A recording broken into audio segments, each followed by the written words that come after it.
Yeah, welcome to Cappuccino Talk. What's up, guys? Got another kind of old style walk and talk. I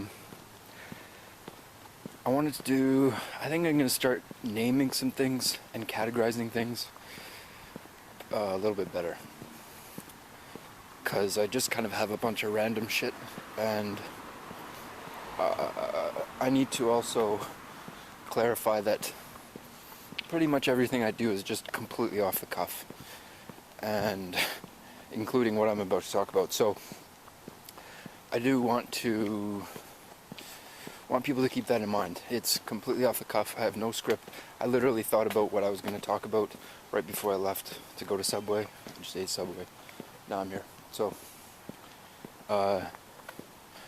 what I want to talk about today is, and one thing that's been on my mind a lot, and a lot has kind of reminded me of it, or made me think of it at least. What that is something I've talked about previously, and that's the generational difference between the baby boomers and the millennials right now. So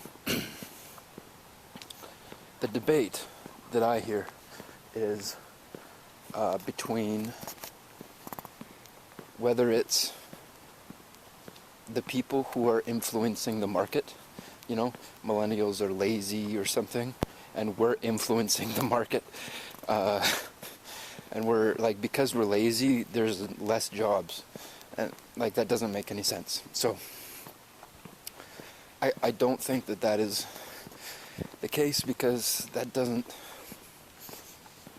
make sense. So it's kind of the chicken or the egg. And so obviously to me, from what I see and the stats that I've heard and everything that I've seen, it's the market influencing the people, if you will, if you know what I mean. Like, the market is shitty, so therefore there's less work, and there's lower wages, and there's the poverty line, or whatever. There's more people underneath the poverty line, and that kind of thing. And so I really wanted to make this not about complaining, and not about pointing fingers, not about doing anything. I wanted to make this about taking stock of what's actually going on, and taking stock of the situation that we all are in, and it's a situation, however anybody wants to call it.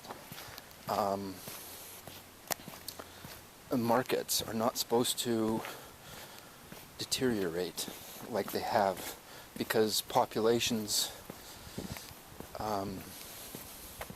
come out of those deteriorated, or populations rely on that market to be strong in order to give them the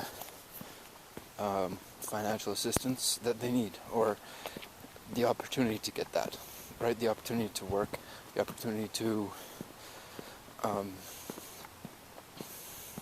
be able to afford housing and afford to house yourself, and etc. So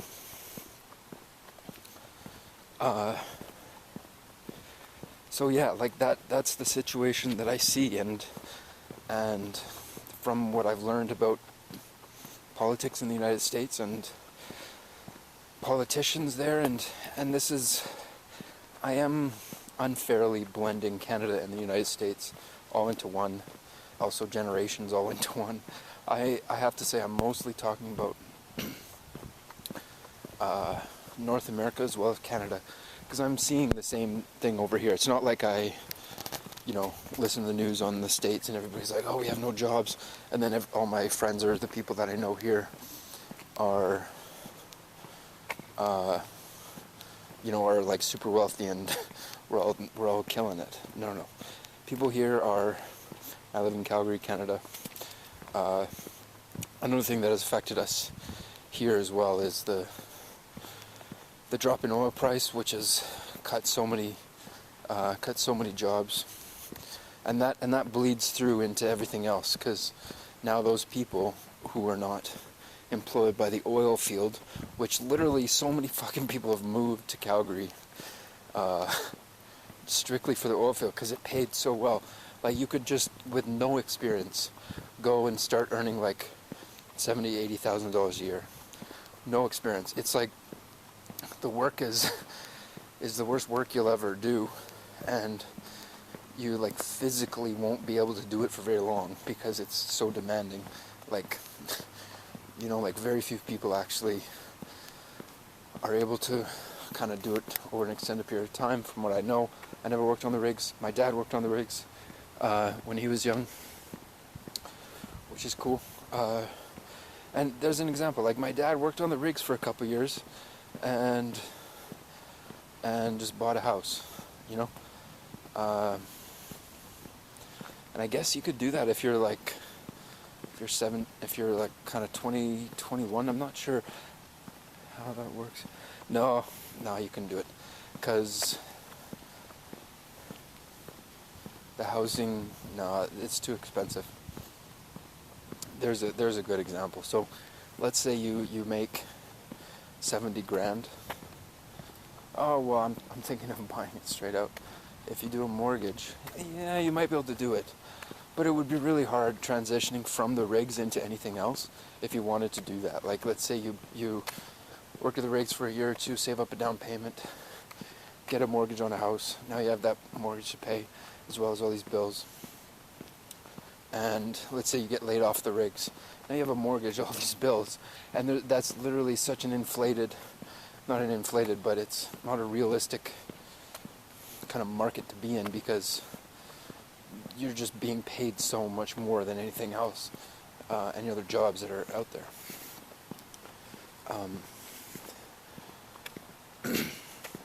So then you come out of that, and you have this mortgage. Let's say you get injured. Let's say you get laid off because the oil price went down. Let's say any of these things happen, then you're screwed. Now, my dad, what he did when he was young, this is a great example. Like, he worked on the rigs, bought a house, started a landscaping company, worked in the landscaping company, and paid the mortgage. And you know what I mean? Like, nowadays, if you like people look at you like you're fucking nuts if you like have a family, have a mortgage, and then are like, oh, I'm gonna start a landscaping company. They'd be like, what the fuck are you doing? Don't do that. Like, but there's no other stable work. There's no, right now there isn't, right? So back then, I'm just trying to do a comparison between the two. Like, it's really hard to give you an idea because it is off the cuff for me, and it's like just the feeling that I get in the social.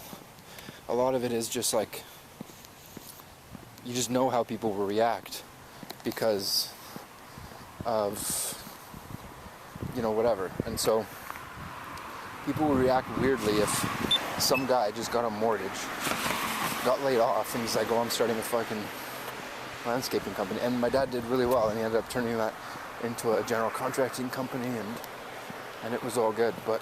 And so it was all good for him, which is fucking amazing, you know. And I wish that I could, I wish people that I knew could do that. Like my friends, I guarantee, like I told some of them about my dad's, how he got, you know, he has a nice house, and I'm sure they kind of looked up to him as someone who kind of did well, you know what I mean? Like he took a decent path in life. I do believe that. But everyone his age, like everyone I know their age is like fucking so goddamn rich. Like, I don't know anyone that's their age that isn't like fucking rich as fuck, you know? Like, his friend owns literally $26 million worth of cars, right? The friend that my dad grew up with. And he didn't, like, they grew up like fucking poor. My dad's parents were poor. His friend, who now has $26 million worth of cars, he was poor when he was young. He made all that himself. And that's an exception. That's like a very kind of rare thing, obviously, but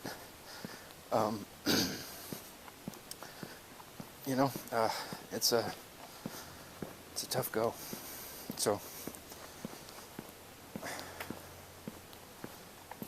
I'm not really explaining the difference or the comparison between the two generations that great. I completely understand that. And I just want to do this as like a kind of a thinking thing where, like, really,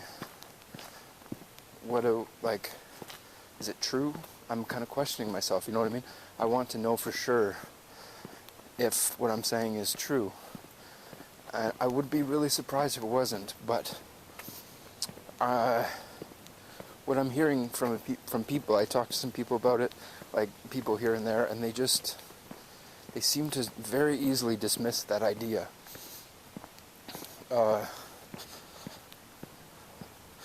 And I don't think that they've looked into it more than I have. Do you know what I mean? So,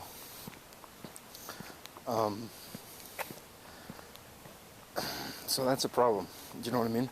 The problem is not that anybody fucked anyone over. The problem is that people are not willing to admit the situation that they're in. People are not willing to say, okay, yes, we fucked, or whatever. Like whatever situation we're in, whoever's at fault, we just need to accept that before we can move forward. But if people and the general public right now thinks that that wasn't an issue, then that's a huge problem. So I guess that's what it comes down to. That's the kind of that's the rational, walking it to its rational end, you know. And I don't think I can take it any further than that, because